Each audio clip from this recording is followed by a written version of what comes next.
Madam ఈ రోజున అంటే వైశ్య సోదరులందరికీ ఆ రోజున పాదయాత్రలో లోకేష్ గారు యువగళం పాదయాత్రలో వెళ్తున్నప్పుడు అమ్మవారిది ఏదైతే మీరు ఆత్మార్పణ దినోత్సవాన్ని ఘనంగా జరుపుకుంటారో దాన్ని ప్రభుత్వం తరపున అధికారికంగా నిర్వహిస్తామని చెప్పి ఆయన ఆ రోజు హామీ ఇవ్వడం కానివ్వండి, దాన్ని ఈరోజు ఇంప్లిమెంట్ చేయడం కానీ రేపు 31వ తారీఖున మళ్ళీ ఆ రోజు రాబోతుంది. ఒక వైశ్య సోదరిగా మీరు ఏం చెప్తారు? ఆ రోజున లోకేష్ గారి హామీని ఎలా చూడాలంట? లోకేష్ గారు హామీ ఇచ్చినట్టు మేము ప్రతి సంవత్సరం కూడా జనవరి 31వ తేదీన ప్రతి సంవత్సరం ఏదైతే ఆత్మార్పణ దినం రోజు వస్తుందో ఆ రోజు మామూలుగా అంగరంగ వైభవంగా చేసుకుంటాం. అది మా కుల వృత్తి, మా కుల దైవం కింద మేము చేసుకుంటాము. కుసుమాంబ కుసుమక్షేత్రి అనే దంపతులకు జన్మించింది. ఆమె మొత్తం మా మా కులంలో 714 గోత్రాలు ఉంటాయి. ఆ గోత్రాల వాళ్ళు కాక ఆమెతో ఆత్మార్పణ చేసుకున్న వాళ్ళు 102 గోత్రాల వాళ్ళు ఉంటారు. వాళ్ళందరూ కలిసి ఈ రోజుని అంగరంగ వైభవంగా చేసుకుంటారు. మాకు గాను ఒక ప్రాముఖ్యత ఇచ్చి మా కులదైవమైన వాసవి కన్యకా పరమేశ్వరి అమ్మవారిని దినోత్సవానికి అటెండ్ అయ్యి మాకు కూడా ఒక విలువిచ్చినట్టు, ఒక గుర్తింపు ఇచ్చినట్టు లోకేష్ గారు చెప్పారు. ఆ రోజు పాదయాత్రలో హామీ ఇవ్వడం జరిగింది. రేపు కూడా మా డివిజన్ తరపున మా ఎమ్మెల్యే 31 కోసం ఎదురు చూస్తున్నారు మేడం. ఆ పండుగ కోసం ఎదురు చూస్తున్నాము. ఆ రోజు అధికారికంగా లాంఛనాలతో ఆ రోజు ఉదయం 7 గంటల నుంచి కుంకుమ పూజలు అన్నీ జరుగుతాయి.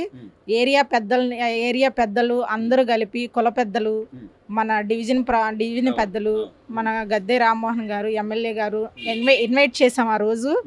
ఆ రోజు వచ్చి అధికారికంగా వచ్చి అంటే అమ్మా ఈ రోజున ఒక ప్రభుత్వం అధికారికంగా నిర్వహించే కార్యక్రమం అంటే మనం తిరుమల బ్రహ్మోత్సవాలు చూస్తాం, అలాగే శ్రీశైల మల్లికార్జునుడి ఉత్సవాలు చూస్తాం. సో ఆ తరహాలోనే ఈ రోజున వైశ్య సోదరులందరికీ లేకపోతే వైశ్య వర్గాలలో ఉన్నటువంటి ప్రతి ఒక్కరూ కూడా ఈ అమ్మవారి ఆత్మార్పణ దినోత్సవం ప్రభుత్వం నిర్వహించబోతుంది అనే వార్త ఆ రోజు ఆయన హామీ ఇచ్చిన దాని ప్రకారం చేయబోతున్నారంటే ఎలా ఉంది? మీ ఫీలింగ్ ఎలా ఉంది?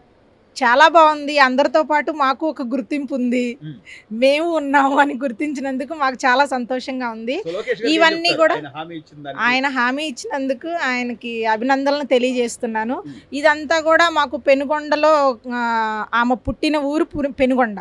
ఆ పెనుగొండలో ఇవన్నీ పెద్ద ఎత్తున జరుగుతూ ఉంటాయి. పెద్ద వాళ్ళ చేతుల మీదుగా పెద్ద ఎత్తున జరుగుతూ ఉంటాయి. రాష్ట్ర ప్రభుత్వం చేతుల మీదుగా కూడా జరగబోతుందంటే చాలా మంచి గుర్తింపు వచ్చినట్టే.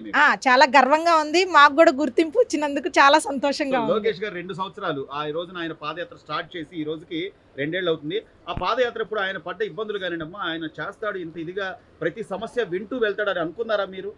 అనుకున్నాము, అలానే చేస్తున్నారు. ఇంకా చెయ్యాలని కోరుకుంటున్నాము. ఇప్పుడిప్పుడే బాగా చేస్తున్నారు, ఇంకా చెయ్యాలి. ఇంకా ప్రభుత్వంలో నుంచి వచ్చే సమస్యలు వినాలి, బాగా చెయ్యాలి. ప్రజా సమస్యలు విని బాగా చెయ్యాలని కోరుకుంటున్నాం. లోకేష్ గారు ఒక మంచి యువనాయకుడిగా రూపొందాడు అనుకోవచ్చు అంటారు ఈ పాదయాత్రతో? గ్యారంటీగా రూపొందాడండి. చాలా నేర్చుకున్నారు, చాలా తెలుసుకున్నారు, చాలా చేస్తున్నారు. ఇంకా చేయాలని కోరుకుంటున్నాం.